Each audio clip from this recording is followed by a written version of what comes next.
నమస్తే. 2025 మాస ఫలితాల్లో ఏప్రిల్ మాసంలో వృషభ రాశి వారి ఫలితాలు ఏ రకంగా ఉన్నాయో తెలుసుకుందాం.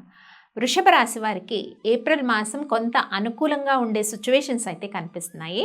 ముఖ్యంగా ఏప్రిల్ 15 వరకు కూడా కొంత అనుకూలంగా థింగ్స్ అనేవి ముందుకు వెళ్తాయి కొన్ని విషయాల్లో అనమాట.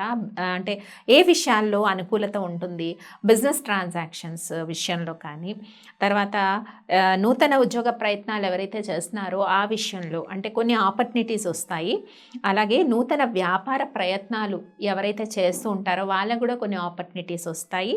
అలాగే విద్యార్థులకు కూడా కొంత బయట చదువుకునే విద్యార్థులకు కానీ, ఇక్కడ బెటర్ యూనివర్సిటీస్ సర్చ్ చేస్తున్న వాళ్ళకి కూడా కొన్ని ఆపర్చునిటీస్ అన్నవి మనకి ఏప్రిల్ 15 లోపు అన్న పరిస్థితులన్నీ కూడా పాజిటివ్గా ఉంటాయి. ఇంకా ఏప్రిల్ 15 తర్వాత వృషభ రాశి వారికి కొన్ని విషయాల్లో జాగ్రత్త తీసుకోండి. ముఖ్యంగా ఆరోగ్య విషయాల పట్ల శ్రద్ధ వహించండి. అయితే మనం చెప్పుకున్నట్టు ఏప్రిల్ 15 లోపు అయితే కొన్ని job opportunities, hire study opportunities, business opportunities, health conditions పాజిటివ్గా ఉండడము, కొన్ని ఎప్పటి నుంచో పెండింగ్లో ఉండే కోర్టు కేసెస్ కావచ్చు, కొన్ని ఇష్యూస్ కావచ్చు, ఫ్యామిలీ ఇష్యూస్ కావచ్చు, లేదా పనులు కావచ్చు, ఏవైనా కూడా కొంత ప్రోగ్రెసివ్గా వృషభ రాశి వారికి ముందుకు వెళ్తాయి. అయితే 15th ఏప్రిల్ తర్వాత కూడా మంత్ ఎండింగ్ వరకు కూడా పాజిటివ్ సిచ్యువేషన్సే వృషభ రాశి వారికి ఉన్నాయని మనం చెప్పుకోవచ్చు. ముఖ్యంగా ఎవరైతే వెహికల్స్ పర్చేస్ చేయాలనుకుంటున్నారో వాళ్ళకు కూడా అనుకూలమైన సిచ్యువేషన్స్ ఉన్నాయి. తర్వాత కొలీగ్స్, ఎవరైతే మీ నైబర్స్, కొలీగ్స్ వీళ్ళు ఉంటారో వాళ్ళతో ఏదైనా మాట కొంచెం పెరగడము, వాగ్వివాదాలు ఏమైనా పెరిగితే మాత్రం అక్కడ మీరు కొన్ని విషయాల్లో తగ్గి ఉండడం మంచిది. ఇదే డిస్కషన్స్ మళ్ళీ మీ కజిన్స్ కానీ, సోదరీమణులు కానీ వాళ్ళతో జరిగినా కూడా అక్కడ ఏమైనా ఒక్క 1 పాయింట్ సిచ్యువేషన్స్ ఏమైనా అలా వచ్చినా మీరు తగ్గి ఉంటే చాలా పీస్ఫుల్గా ఉంటుందన్నమాట. ఈ మంత్ అంతా కూడా పాజిటివ్గా ఉండే సిచ్యువేషన్సే వృషభ రాశి వారికి ఉన్నాయని మనం చెప్పుకోవచ్చు అనమాట. చాలా విషయాల్లో ముఖ్యంగా గృహిణులు తీసుకున్నట్టయితే హౌస్ వైఫ్స్కి చాలా అనుకూలమైన మాసం. కుటుంబంలో కొన్ని సమస్యలు పరిష్కార మార్గంగా ప్రయాణం చేస్తాయి. ఇక సంతాన విషయాల్లో మనం తీసుకున్నట్టయితే ఒత్తిడి ఎక్కువ ఉంటుంది సంతానానికి. కాబట్టి కొంచెం మీరు సంతాన విషయాల్లో కొంచెం ప్రత్యేకించి శ్రద్ధ వహించాల్సిన పరిస్థితి అయితే కనిపిస్తుంది. ఇంకా స్పెక్యులేషన్ వ్యాపారం ఎవరైతే చేస్తున్నారో వాళ్ళకు కూడా కొన్ని పాజిటివ్ రిజల్ట్స్ అయితే కనిపిస్తూ ఉన్నాయి. ఇంకా ప్రొఫెషనల్ వృత్తుల్లో ఉన్న వారికి కూడా అనుకూలంగా ఉంది ఈ మాసం అని చెప్పుకోవచ్చు. ఇందాక మనం చెప్పుకున్నాం ఉద్యోగ అవకాశాలు పెరుగుతాయి. కొన్ని శుభవార్తలు 15th ఏప్రిల్ లోపే కొన్ని శుభవార్తలు వినటానికైతే అనుకూలమైన సిచ్యువేషన్స్ ఉన్నాయి. ఇవన్నీ కూడా మనకి 15th తర్వాత ఏ విషయాల్లో కొంత ప్రతికూలత అంటే జాబ్ సర్చింగ్ చేస్తున్న వాళ్ళకి, ఆరోగ్య విషయాల్లో కానీ వీళ్ళకి కొంచెం జాప్యం అయ్యే సిచ్యువేషన్స్ అయితే కనపడతా ఉన్నాయి. ఇక ముఖ్యంగా ఈ మాసంలో వృషభ రాశి వారికి మెయిన్ థింగ్ ఏంటంటే చాలా స్పిరిచువల్ థాట్స్ అనేవి పెరుగుతూ ఉంటాయండి. ఏది ప్రారంభించిన వర్క్ ప్రారంభించిన ఒక ప్రణాళికగా, ఒక ప్లానింగ్ ప్రకారము ముందుకు వెళ్ళే సిచ్యువేషన్స్ వృషభ రాశి వారికి ఈ మాసంలో కనిపిస్తూ ఉన్నాయి. ఈ మాసంలో పూజించాల్సిన దైవం ముఖ్యంగా తీసుకుంటే గణపతి ఆరాధన చేయండి. గరికెతో గణపతికి పూజ చేయటం వల్ల మంచి శుభ ఫలితాలు ఉంటాయి వృషభ రాశి వారికి. డేట్స్ వైజ్ చూద్దాం ఎలా ఉందో వృషభ రాశి వారికి.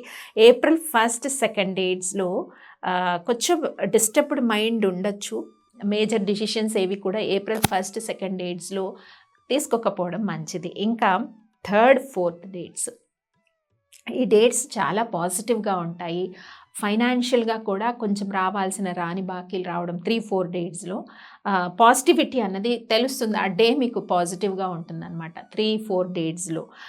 అగైన్ 5-6 డేట్స్, 5-6 డేట్స్ కూడా కొంచెం కమ్యూనికేషన్స్ బాగా పెరుగుతాయి. అందరితో కలిసి వినోదాల్లో పాల్గొనటము, గెట్ టుగెదర్, ఇలా 5-6 డేట్స్లో మనకి కనపడుతోంది వృషభ రాశి వారికి. 7-8 డేట్స్, ఈ 7-8 డేట్స్లో ముఖ్యంగా చాలా వరకు తల్లిగారి ఆరోగ్యం కానీ, యోగక్షేమాలు పర్యవేక్షించుకోవడం, మేనమామ ఆరోగ్యం కానీ, ఇలా ఈ విషయాల్లో కొంచెం కేర్ఫుల్గా ఉండండి. పెద్దవాళ్ళు ఎవరైనా ఉంటే వాళ్ళ యొక్క యోగక్షేమాలు, ఆరోగ్యం గురించి తెలుసుకొని వాళ్ళకి ఏదైనా మెడికల్గా హెల్ప్ చేయాలనుకుంటే ఈ 7-8 డేట్స్లో చేస్తే చాలా మీకు ఒకలాంటి ఉపశమనంగా ఉంటుందన్నమాట 7-8 డేట్స్. ఇంకా 9-10 డేట్స్, ఈ 9-10 డేట్స్ కూడా పాజిటివ్ థాట్స్ ఉంటాయి, పాజిటివ్ ఎన్విరాన్మెంట్ ఉంటుంది.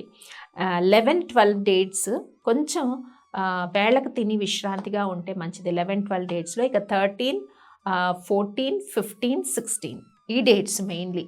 ఈ 13, 14, 15, 16 డేట్స్ కూడా మేజర్ డిసిషన్స్ ఏవి తీసుకోవద్దు. ఆ రోజు కొంచెం శత్రువులు అంటే ఎనిమీస్ కొద్దిగా మీతో వాళ్ళే కమ్యూనికేట్ అవ్వటము, ఏదో ఒక విషయం గురించి డిస్కస్ చేసి మీకుండే ప్రైవసీ కానీ పాజిటివ్ ఎనర్జీని కానీ వాళ్ళు డిస్టర్బ్ చేసే అవకాశం ఉంటుంది. ఏ డేట్స్ ముఖ్యంగా 13, 14, 15, 16 జాగ్రత్తగా ఉండండి. ఎవరు మాట్లాడినా ఏం మాట్లాడినా ఎంత తీసుకోవాలో అంతే మనసుకు తీసుకోండి.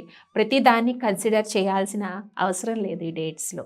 ఇంకా 17, 18 ఈ డేట్స్ కొంచెం జీవిత భాగస్వామితో కలిసి పిల్లలతో కలిసి ఆనందంగా గడుపుతారు, బయటికి వెళ్తారు, విహారయాత్రలకు వెళ్ళే సిచ్యువేషన్స్ అయితే కనిపిస్తుంది 17, 18 డేట్స్లో. ఇక 19, 20 ఈ 2 డేట్స్ కూడా మ్యాక్సిమం మనకి హెల్త్ పరంగా కొన్ని ఏమన్నా చికాకు అలా ఉన్నా కూడా కొంత వర్క్ చేసుకుంటూ మైండ్ డైవర్ట్ చేసుకోవడం మంచిది.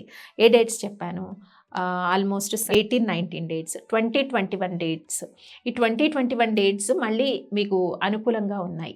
19, 20 డేట్స్ చెప్పాను. తర్వాత 21, 22 ఈ డేట్స్ కూడా అనుకూలంగా ఉన్నాయి. 23, 24 కూడా అనుకూలంగా ఉంది. అంటే పాజిటివ్ ఎన్విరాన్మెంట్, పాజిటివ్ డిసిషన్స్ ఇవన్నీ తీసుకోవడానికి అవకాశం ఉంది. ఇంకా 25, 26 ఈ 2 డేట్స్లో, ఈ 25, 26 డేట్స్లో కొన్ని బిజినెస్ ట్రాన్సాక్షన్స్ కానీ పాజిటివ్గా ఉండడము, ఇంకా రైతులకు కానీ ఈ డేట్స్ చాలా పాజిటివ్గా ఉంటాయి. చేసిన వర్క్కి ఈ డేట్స్లో 25, 26 డేట్స్లో కొంచెం మంచి శుభ ఫలితాలు వచ్చే సిచ్యువేషన్స్ కనిపిస్తున్నాయి. ఇంకా 27, 28 డేట్స్ మేజర్ డిసిషన్స్ తీసుకోవద్దు. 29, 30 డేట్స్ మళ్ళీ పాజిటివ్గా ఉన్నాయి వృషభ రాశి వారికి. మరి చేసుకోవాల్సిన పరిహారాలు ఏంటో వృషభ రాశి వారికి తెలుసుకున్నాం కదా. గణపతి ఆరాధన చేస్తే చాలా మంచిది. ఇవన్నీ మీరు పాటించేయండి. స్వస్తి.